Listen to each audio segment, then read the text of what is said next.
There is a particular kind of courage that does not announce itself with fanfare. It does not stand on a stage and accept an award. It does not trend on social media or earn a standing ovation. It is quieter than that, and far more difficult. It is the courage of waking up every single morning after life has knocked you flat, choosing to smile anyway, and meaning it. That is the kind of courage that defines David Bromstad. To millions of viewers who tune into My Lottery Dream Home on HGTV, David is the infectious, color-obsessed designer who turns lottery winners' wildest fantasies into breathtaking reality. He glides through open-concept kitchens and ocean-view master suites with the enthusiasm of a man who genuinely cannot believe he gets to do this for a living. His laugh is immediate, his energy is magnetic, and his eye for bold, fearless design has made him one of the most recognizable faces in home television. But here's the truth that the camera does not always capture. The man behind that joy has lived through some of the most painful experiences imaginable. He has been publicly humiliated, professionally devastated, personally betrayed, and dragged through a legal nightmare that threatened to destroy his reputation. He has sat in hospital waiting rooms praying for the people he loves.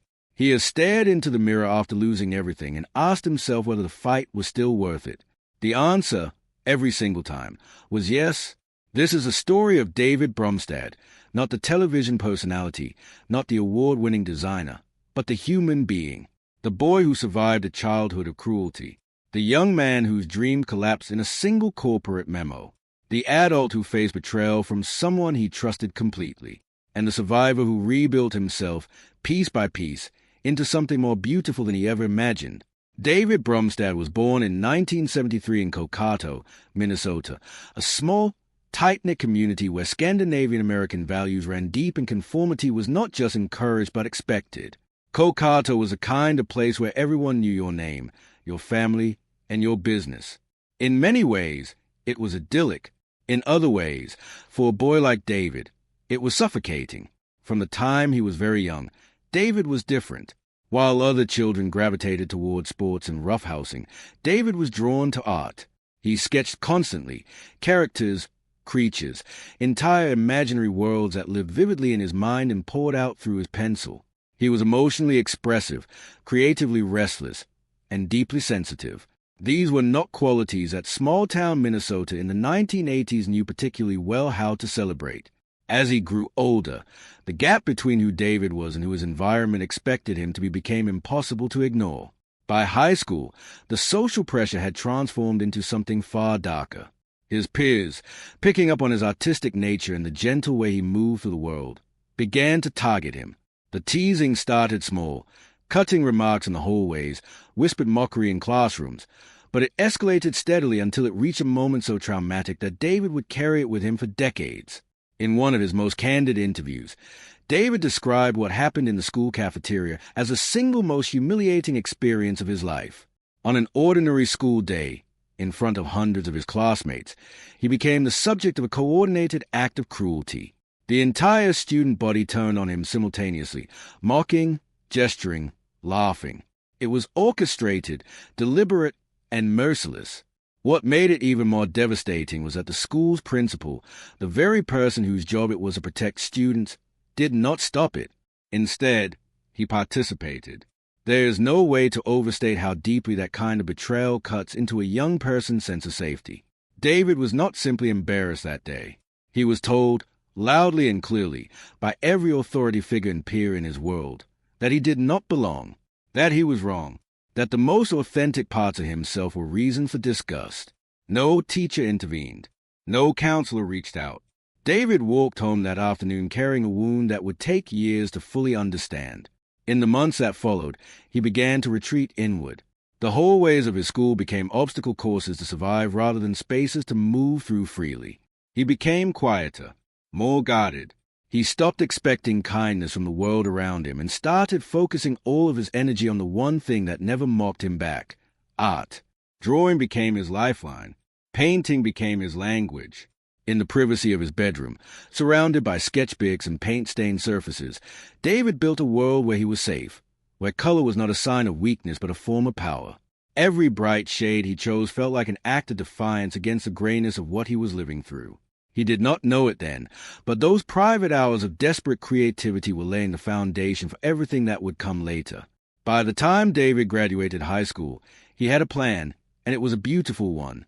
He wanted to work for Disney, not as a vague aspiration, but as a specific, burning goal.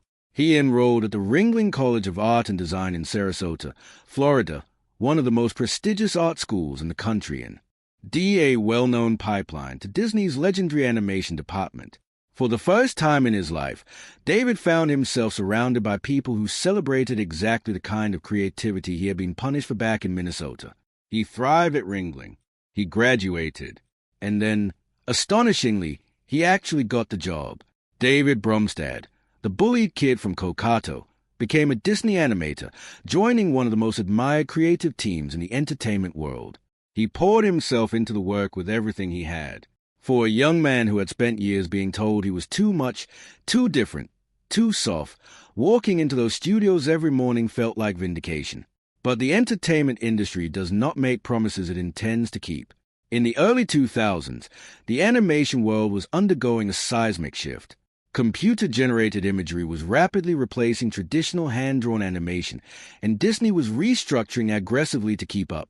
Entire departments were dissolved. Budgets were slashed.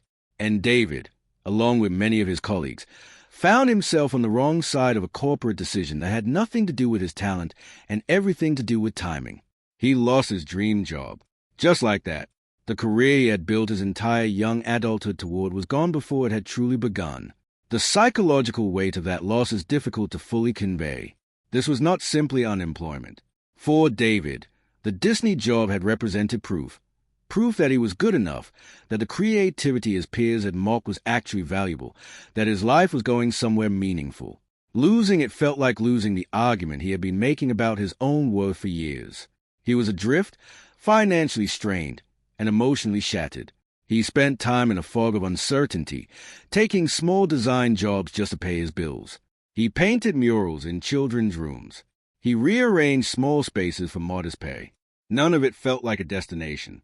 It felt like treading water. But underneath the surface, something was quietly happening. David's design instincts, sharpened by years of artistic training and emotional depth, were finding a new expression.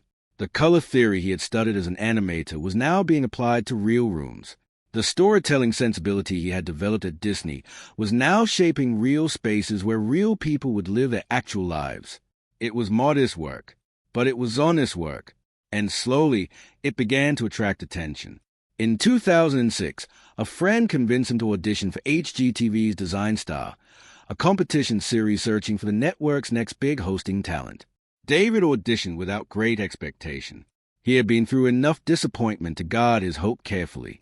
But when the cameras turned on, something extraordinary happened. The warmth he had been bottling up for years, the humor, the genuine passion for design, all of it came pouring out. He won the competition, and the rest, as they say, became television history. Fame, when it arrives, does not come alone. It brings scrutiny, pressure, and, sometimes, the unwanted attention of people who see opportunity in someone else's success. For David, the most painful chapter of his public life arrived not at his lowest point, but at what should have been one of his highest. By 2015, My Lottery Dream Home had established itself as one of HGTV's most beloved programs, and David was its undeniable heart. He was beloved. He was successful. He appeared, to the millions who watched him, to be a man living his best life. Then came the lawsuit. David's former long-term partner, Jeffrey Glasgow, filed a civil complaint against him in a Florida court. The allegations were explosive and deeply personal, claims of financial misconduct, misuse of shared funds, and a lifestyle that Glasgow described in lurid detail. The accusations painted a portrait of David that his fans simply could not reconcile with the man they watched on television every week. The tabloids erupted. Social media lit up. Comment sections divided into camps. People who had never met David Bromstad rendered firm verdicts about his character based on the most inflammatory version of the allegations. It was a particular cruelty of the social media age, a lawsuit filed in a courthouse becoming a trial conducted on smartphones. David's response was unusual for celebrity in crisis mode. He said almost nothing. No press conference. No tearful denial. No carefully worded statement from a PR firm.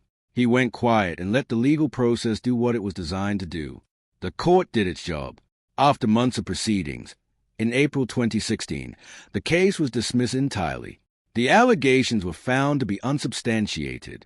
The judge determined that the lawsuit lacked the evidentiary foundation necessary to proceed and went further, ordering Glasgow to pay David's legal fees as a sanction for what the court characterized as an abuse of the legal system. David's legal team released a statement confirming that the claims were false and that sanctions had been imposed on the plaintiff. But anyone who has ever been publicly accused of something, regardless of the outcome, knows that legal vindication does not erase the experience of the accusation. David had been dragged through a public spectacle by someone he had trusted intimately. The professional humiliation was significant, but the personal betrayal, the fact that this had come from within his own private life, was something far more painful. He addressed it only once publicly, with a single line on Instagram, that silence, in certain circumstances, is the most powerful response available. He meant it, and then he moved on, not because the pain was not real, but because carrying it publicly would have given it more power than it deserved. Just as the legal dust was settling, life reminded David that the hardest challenges are rarely the ones you can prepare for. In early 2015, his close friend Greg Gerard suffered a hemorrhagic stroke, sudden, devastating, and life-threatening.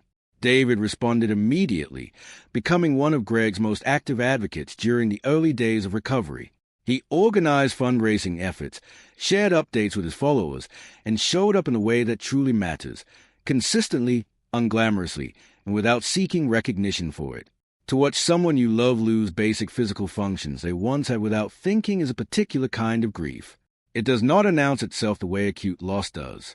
It settles in slowly, through rehabilitation sessions and small victories and terrifying setbacks.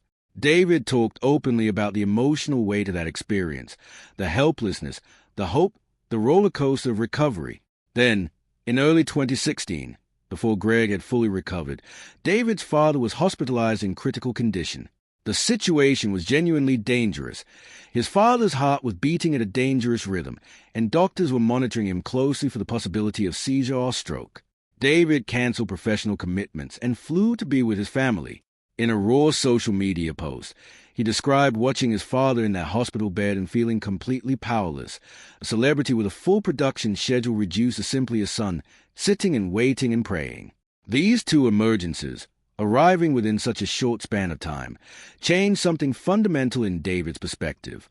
The work that had once felt so central to his identity, the television appearances, the design projects, the public profile, suddenly looked different when held up against the reality of human mortality. He began asking bigger questions about what success actually meant, and the answers he arrived at were quieter, more personal, and more lasting than any television show could provide. In May 2025, David posted a photo on Instagram that stopped his followers cold.